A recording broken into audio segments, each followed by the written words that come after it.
Does your child mix languages and you're worried they're falling behind?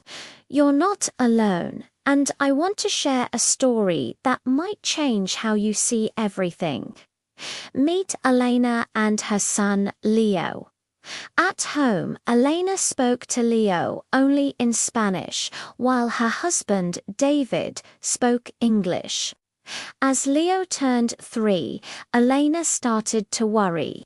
His friends at the playground were speaking in long, clear English sentences.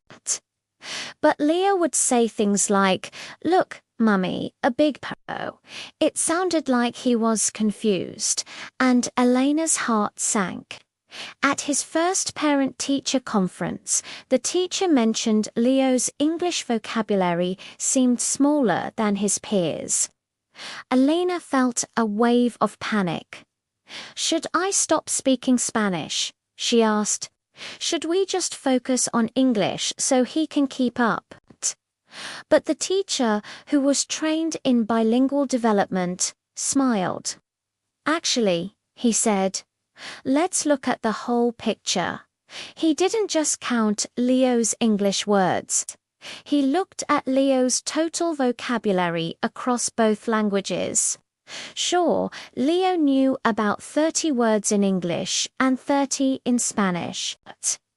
But together, he understood 60 unique concepts. He wasn't behind at all. He was building a double-wide foundation for his brain. The teacher's advice was powerful. "Don't trade your fluent, rich Spanish for broken English," he said. "The quality of the language you give him matters more than the quantity in just one.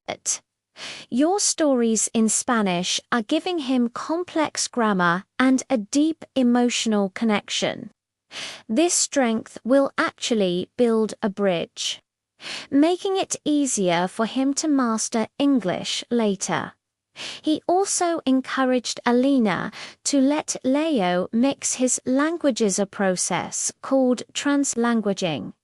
If he calls it a perro, the teacher explained, don't correct him.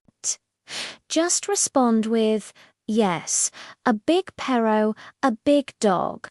Let him use all the tools in his toolkit. 6 months later, Elena's worry was gone. Leo wasn't just mixing words anymore. He was code switching with purpose. He'd chat in English with his friends and then turn to his mum with perfect Spanish sentences. So, what's the takeaway? First, a strong home language doesn't hinder a second language, it supports it. Second, mixing languages isn't a sign of confusion. It's a sign of a smart, developing brain figuring things out. And finally, when we look at a bilingual child's progress, we have to look at the whole picture, all their languages combined. By trusting this process, Elena gave her son more than just 2 languages. She gave him 2 ways of seeing the world. If this story resonated with you, share it with another parent who needs to hear it. Thanks for watching, and don't forget to subscribe for more insights into raising amazing kids.